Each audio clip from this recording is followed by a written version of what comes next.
Tala falava e nei fo ivaenga o telefou mai li si ufonga o le lau mua I Wellingtone o le tala mua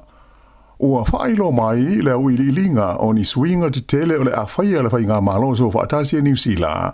I le tula fono le fausia o whale fau po o le Building Act. O ia swinga e pei on whaalau I tele mai le songa fuan nafi e le minsta o mata opu tau le fausia o whale fau o Chris Peng. O lo o fuafua e whaaofi se tula fono toe teu teu o le atu inatu I le parlemene I le amatanga o le tausanga a sau. E o fia ai le te tau leo na whaio ni pe mita whaapitoa po o se home warranty o whale uma fo ngā whale tolu e na nofo ai tangata. Ato ai man swinga e fia whaia I se whale e o le tau I le se lau afe tā la. E le ngata I lea, ai o le amana o mia foi I ia swinga I le autusi ata o whale whape insinia ma isi tangata e a fia I le tāpena ina ma le whaia o ni fuafuanga o ngā luenga o ni whale. Ina I whaia ni o lātou insua mo le pui puinga. Mai o le a wha mawha ina ai ma wha asalanga mo tangata fau whale ua leisena ina po o licensed building practitioners.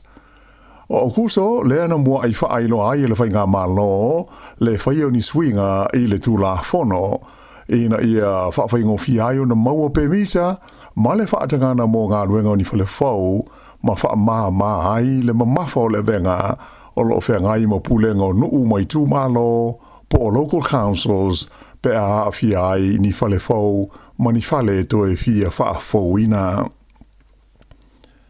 E manatu le li pāle mia ia Christopher Larkson o lo o tū mau ona le lei ma malosi le whainga maloso o whaatasi e ui ina iai ni fe ese inga uadi ni mai I le vāo pāti la iti e lua ia lo lātou ngā runue whaatasi ai o le Act whaapea male New Zealand First.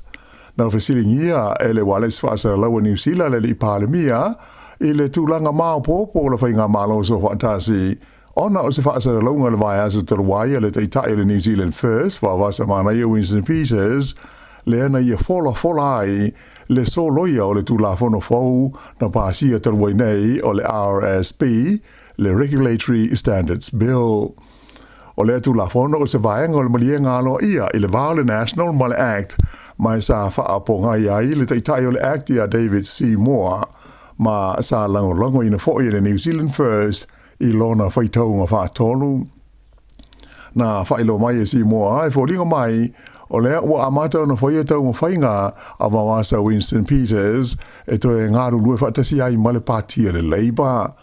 Peita ai sa whaamawhaina mai e le li pāle mia o lo o le lei ma malosi le whainga ma lo. Mai sa ia te ena fōi e le sao li pōti e winga ini tau mwhainga e suia le tofinga ta itai o le lātou pāti a le National lea o lo o ia umia I le taimi nei. O ia saunuanga le pālemia ua tuina mai I le taimi ua whailo mai ei le taunu unga o le suenga lata mai nei a le whaalapo tonga o le Ipsos Issues Monitor Poll lea na whaari ai le pauifo I le nā o le toru tesi malaiva pasene o le tūlanga langolangoina o le National mai la whainga e se furu e le tau na iai I manatu malangona o te katapalota e awhe ma le wha ia sa whisiringia e ni o lātou tāofi. E tusa ma le valu se furu la whae o tangata whainga ruenga a le whale vali o le Racine Paints na awai I se te te e whawhane o le ofisa tūru tonu o le company I nai lo hat I le asonga fuana nafi. O le aunga o le nei te te ma le tāwhi ai o ngā ruenga la whainga ruenga ona la tau te le o talia le offer a le company mo se si tanga o la tau tongi. O lo o mana na o le o whainga ruenga ina ia whao ngā e le company le nei le fua o te tongi I tāla whengai ma le tau le soi fuanga po o le living wage. Ai pita ai e na o le valus fulfasene I le tūlare si tanga ua ofo I nātu ia I le company. O le Racine Paints e pei o na silafia o se company tele e ngā si ai so o se tu ai ngā vali ma e lua o na lalai te tonu o Wellingtone o lona ofisa tūru tonu e le pitanu o na nae Malaysia o na lala o lo o yeile ai le ai o Apahat mai si dia le lua se lau la fa inga o tangata e fai ngā luenga i lea company. E to lua tangata sa mo fai o na lawea ina mai le Sami, ina ua pa ui fo i ailo lava alele le ititi le tai aula sunga fua, i ngā te whanau le tū malo o le Bay of Islands. O se le poti mai le pulenga wa alele savili na ta ua ia whapea, o le wa alele na malanga ia tangata, na tofu i le Sami e le mamao mai le tolo ingo o le Cape Bread. Ta ua e se sui al mta ngā luenga, o le awhaia ia se suenga ina ia so rumana inai, wha mautu inai po le atonu le mea na tupu i le wa alele, ai pe iai se isi tūlanga i le tau o na whaia.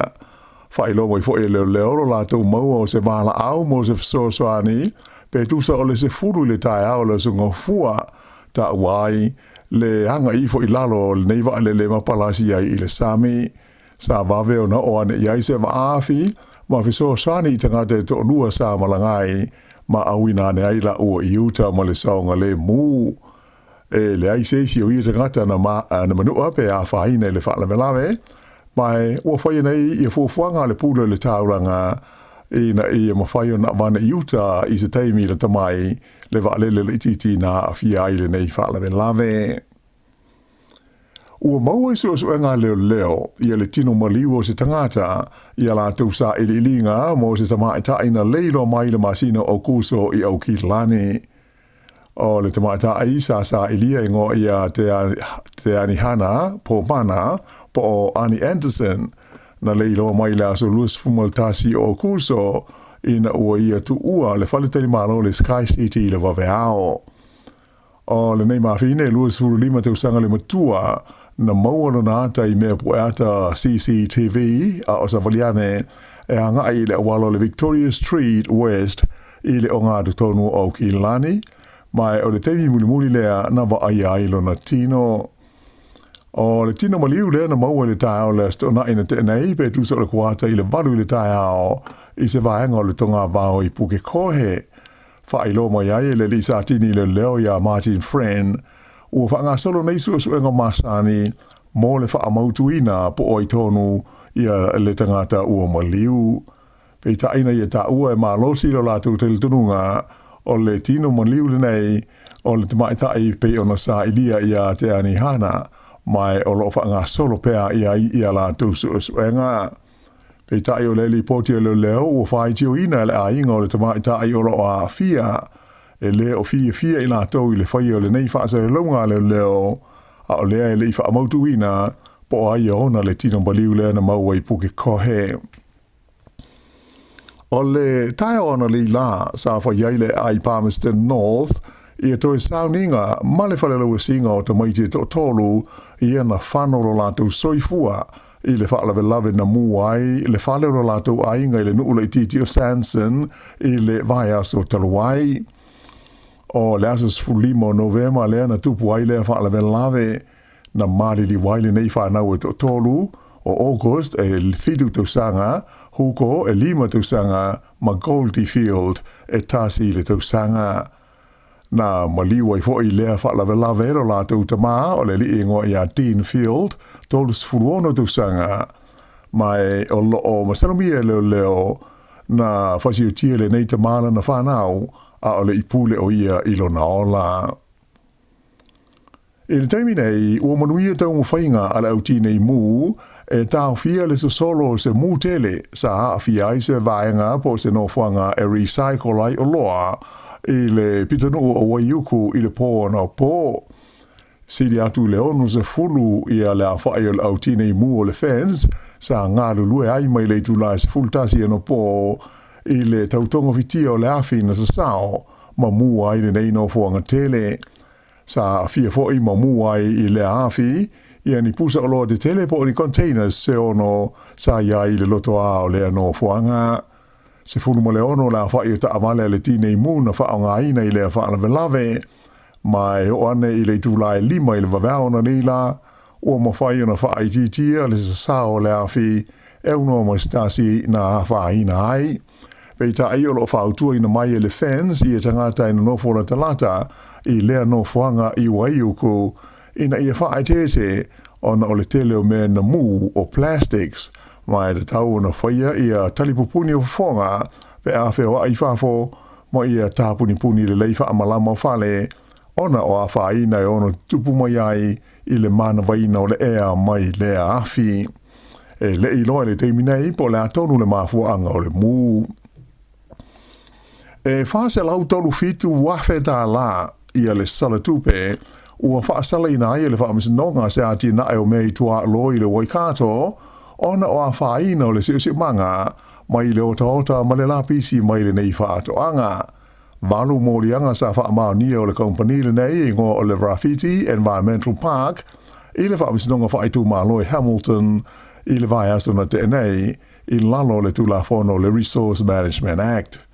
Si lia le valu se lau hectares le te leo le nei ati nae e le mamao ma le nuu o te araha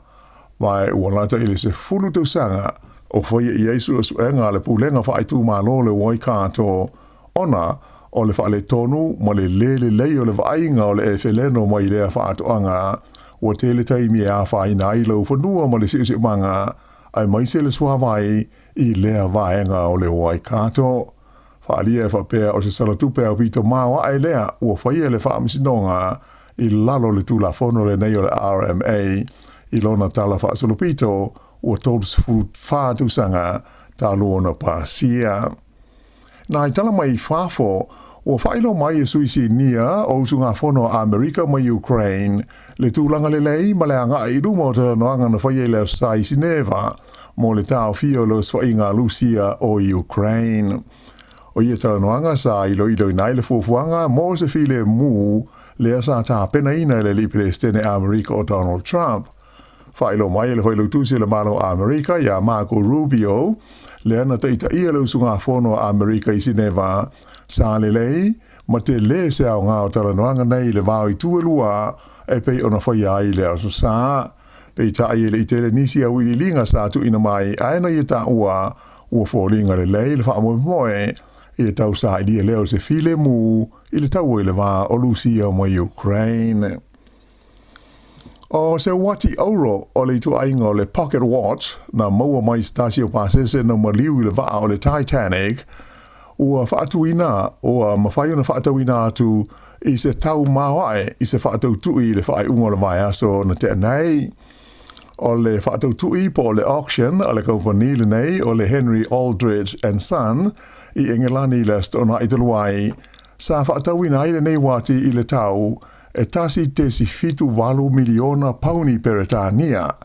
E tusale ma le wha te si tasi ono miliona tā lani usila.